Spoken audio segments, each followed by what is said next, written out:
नमस्कार, स्वागत है आपका न्यूज लॉन्चर पर। मैं हूं अशोक वानखड़े, लेकर आया हूं आपका अपना कार्यक्रम द डायरेक्ट हिट। हरियाणा के चुनाव पीक पे हैं, 2 सप्ताह बचे हैं, लेकिन भाजपा की हालत इतनी पतली है कि 22 विधानसभा क्षेत्रों से जो भीड़ बुलाई गई थी, वो 10,000 बड़ी मुश्किल से हुई। मतलब पर उम्मीदवार क्या 500 लोग भी नहीं आए थे। वो एक जनसभा थी। इन्हीं 10 साल पहले, आज से 2013 में, 11 साल पहले, जब मोदी जी की ऐसी रैली हुआ करती थी हरियाणा में, तो 2 से 4 लाख लोग वहां होते थे। कुरुक्षेत्र की रैली में पहली रैली जो की उन्होंने, वो मात्र 5,000 लोग थे, यहाँ 10,000। बाकी खट्टर टाइप जितने भी नेता है, वो छोटे छोटे सभाओं में किटी पार्टी वाले 200 200 300 300 के इसमें मैरिज हॉल में सभाएं ले रहे हैं। बीजेपी के उम्मीदवार घुस नहीं पा रहे गांव में। हालत बहुत पतली है। नए मुख्यमंत्री को कोई समझ नहीं आ रहा है, खट्टर साहब को कोई पूछ नहीं रहा है। संगठन एक तरफ, संघ एक तरफ, मोदी जी भी और अमित शाह जी भी अपना कोई करिश्मा दिखा नहीं पा रहे हैं। लगता है जनता ने मन बना लिया कि इस बार भाजपा को घर बिठाना है। लेकिन फिर भाजपा की एक बात तो हमेशा मैं मानता हूं, उनको सैल्यूट करता हूं एक बात के लिए, अंतिम बॉल तक वो लड़ाई जारी रखते हैं। यदि आखिरी बॉल पे आपको 10 रन बनाने हो, तो भी आखिरी बॉल पे खेलने का प्रयास करेंगे, लेकिन हार नहीं मानेंगे। तो फिर जो उनके पास टूल्स है, उनमें से एक टूल, यदि मैं कहूं कि फिर चुनाव आयोग भी अब सक्रिय होता दिखाई दे रहा है। ये मैं क्यों कह रहा हूं चुनाव आयोग भाजपा के लिए सक्रिय होता दिखाई दे रहा है? क्योंकि चुनाव आयोग ने आचार संहिता के बाद एग्जिट पोल, ओपिनियन पोल पे कई बंदिशें लगा ली है।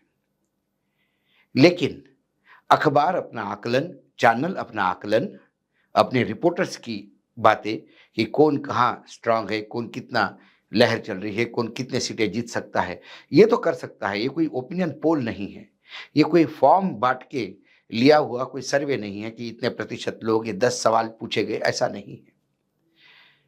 दैनिक भास्कर एक बहुत बड़ा अखबार है, देश का सबसे बड़ा अखबार, और उनका डिजिटल विंग तो देश में सबसे बेहतरीन माना जाता है। तो हर गांव में उनके रिपोर्टर्स हैं, वहां से वो फीडबैक लेते हैं कि किसकी स्थिति अच्छी है, किसकी स्थिति बुरी। तो एक वो मीटर चलाते हैं अपने डिजिटल सेक्शन में, और ये मीटर हर चुनाव में चलता है। लोकसभा चुनाव में भी चला था, हिमाचल प्रदेश के चुनाव में चला था, हर स्टेट राज्य के चुनाव में चलता है। जब तक बीजेपी की बढ़ोतरी दिखती है, चुनाव आयोग को कुछ नहीं होता।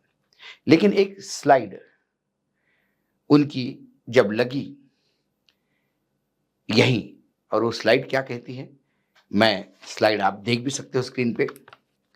स्लाइड ये कहती है कि पोलिंग को 2 सप्ताह बचे हैं, तो 90 सीटों में से 67 सीट पे उनके पास आकलन आया, और उन 67 सीट में से कांग्रेस 40 से 42 पे बढ़ती दिखाई दे रही है, भाजपा 16 से 18 सीट पे, इनलो और बीएसपी 2 से 4 सीट पे, और जेजेपी और एएसपी 0 से 1 सीट पे, निर्दलीय 2-3 सीटों पे दम मार रहे हैं।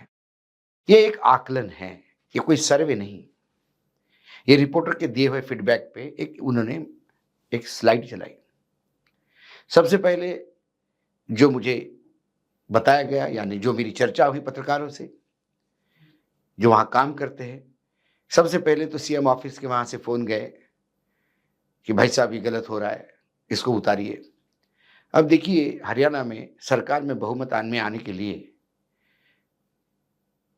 46 वोट चाहिए, 90 सीटें हैं, और यदि आप 67 में ही 46 लेके जा रहे हैं, तो फिर बीजेपी तो जीत बड़ी क्लियर है, और 67 में यदि कांग्रेस की जीत बड़ी क्लियर है, और यदि 67 में यदि बीजेपी को 17-18 पे है, तो उनकी हार, बुरी हार तय है। अब इससे मामला गड़बड़ा गया, सीएम हाउस एक्शन में आ गया।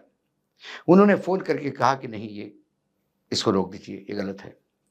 उन्होंने कहा क्या गलत है? ये सर्वे थोड़ी है, ओपिनियन पोल थोड़ी है, ये आकलन है हमारे रिपोर्टरों का। हाँ, स्लाइड चली, एक आर्टिकल के फॉर्म में भी चल सकता है। हमारी भी टीम न्यूज़ लॉन्चर की वहाँ है। वो भी बताती है कि इस जिले में इतनी सीटें लड़ रही है, तो इनमें से इतनी सीटें आ सकती है, इतनी सीटें इसको आ सकती है, इसका इस पे ज़्यादा है। एक सर्वे की कोई बात कर रहा था, बीजेपी का अपना अंदरूनी सर्वे बताता है कि 18 सीटों पे वो मानते हैं कि जहाँ टक्कर है कड़ी, मतलब जहाँ सीटें उनकी जीत सकती हैं। बीजेपी का खुद का सर्वे, ये तथाकथित मतलब ये खबरें हैं मार्केट में, हो सकता है कि ये गलत भी हो, लेकिन ऐसी बातें तो होती रहती हैं। लेकिन जब ये स्लाइड नहीं उतरी, तो फिर चुनाव आयोग के ऑफिस से फ़ोन गया कि आप आचार संहिता का उल्लंघन कर रहे हैं, आप ये ओपिनियन पोल नहीं दे सकते। अखबार वाले थक गए बोलते-बोलते कि ओपिनियन पोल नहीं है, ओपिनियन पोल नहीं है, ये हमारे पत्रकारों का आकलन है। लेकिन फिर चुनाव आयोग को ये बहुत बात बुरी लगी कि बीजेपी हार रही है, क्योंकि उनको तो एक पार्टी के साथ लड़ना है। फिर उसके बाद वो स्लाइड उतर गई, लेकिन क्योंकि ये डिजिटल मीडिया था, वो स्लाइड सब दूर वायरल हो गई और फिर ट्वीट पे आने लगी। कईयों ने ट्वीट किए, 67 ये हाल तो 90 में क्या होगा। कुल मिलाकर अखबार के उस साइट से तो स्लाइड हट गई, लेकिन ट्विटर और सोशल माध्यम पे बुरी तरह से वायरल हो रही है। सवाल इलेक्शन कमीशन का नहीं है, सवाल ये है कि यदि इसी स्लाइड में 67 में से 40 सीटों पे बीजेपी जीत रही होती, तो शायद चुनाव आयोग भी फोन नहीं करता। कुल मिलाकर मैं बार बार कहता हूं, धीरे धीरे 2014 से लेकर 2024 तक जनता में भी इतना बदलाव आया कि इनकम टैक्स, सीबीआई, ईडी नेताओं को जेल भेजना, इसका कोई इंपैक्ट जनता पे नहीं हो रहा है। हाँ, चुनाव आयोग के खेल को बहुत लोगों को ध्यान से देखना होगा, क्योंकि कई जगह हमने देखा पिछली बार क्या हुआ। चुनाव के परसेंटेज को लेके भयानक आपाधापी मची थी, जो बाद में मार्केट में खबरें आई कि 79 सीट्स ऐसी हैं जहां जितने वोट गिरे उससे ज्यादा गिने गए। ये भी एक चमत्कार है इस देश में। मोदी जी है तो सब मुमकिन है भाई। तो ये जब सब हो रहा है, तो ऐसे में यदि वो 79 में से 60 सीट पे बीजेपी जीतती है, तो क्या फिर बीजेपी को मशीनों ने जिताया? क्या बीजेपी का वास्तविक आंकड़ा 180 था लोकसभा में? तो हरियाणा में भी लोगों को जागरूक होना होगा। आपको मात्र राजनीतिक दलों से नहीं लड़ना है। यदि आपको यही सरकार रखनी है, तो फिर आपको किसी से लड़ना नहीं है, क्योंकि भाजपा की सरकार रखनी है तो सारी एजेंसियां, चुनाव आयोग से लेकर तमाम लोग आपके साथ हैं। और यदि आपको सरकार बदलनी होगी, तो फिर आपको मात्र उम्मीदवार वोटिंग ही नहीं देखना होगा, ये खेल भी देखने होंगे कि जहां जब आका ही जिनके भरोसे चुनाव हो रहे हैं, वही यदि वन साइडेड हो जाता है, तो फिर आगे हम क्या कहेंगे। ये सवाल किसी एक डिजिटल प्लेटफॉर्म से एक स्लाइड उतारने का नहीं है, सवाल है आजादी की, अभिव्यक्ति की आजादी का। कल यदि कोई एक आर्टिकल लिख दे कि मैं हरियाणा में भ्रमण करने के बाद मैंने पाया कि इस बार कांग्रेस 60 तक सीटें जा सकती है और बीजेपी बहुत बुरी हालत हो सकती है, तो क्या उस रिपोर्ट को भी आप हटाएंगे ये बोल के कि ये ओपिनियन पोल है? सवाल ओपिनियन पोल नहीं, ओपिनियन पोल के कुछ फॉर्मेट्स होते हैं। ओपिनियन पोल एक साइंटिफिक चीज़ मानी गई है।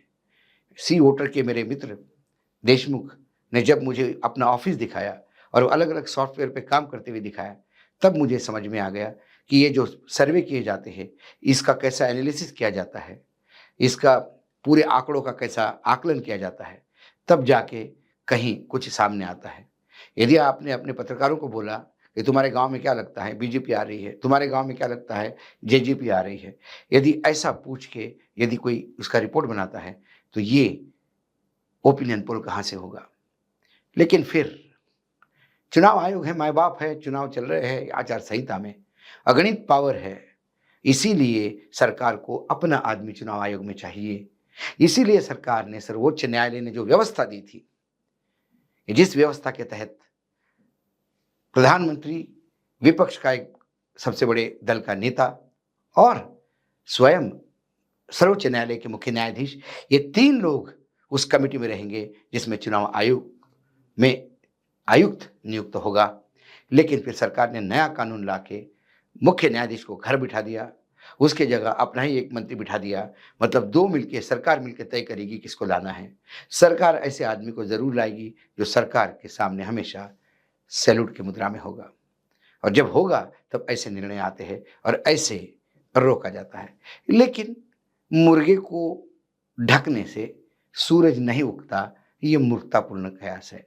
ऐसे सर्वे नहीं छपने दोगे, स्लाइड्स उतार दोगे, किसी को भी ओपिनियन पोल कहोगे, ये सारी चीज़ें होने के बाद भी जनता ने यदि मन बना लिया, तो उस जनता के सामने सारे ये जो जुगाड़ है, ये फ़ेल हो जाते हैं।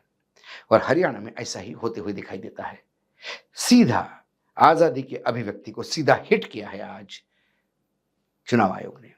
आज डायरेक्ट हिट में इतना ही। कल फिर आऊँगा किसी विषय के साथ। तब तक के लिए नमस्कार। देखते रहिएगा न्यूज़ लॉन्चर।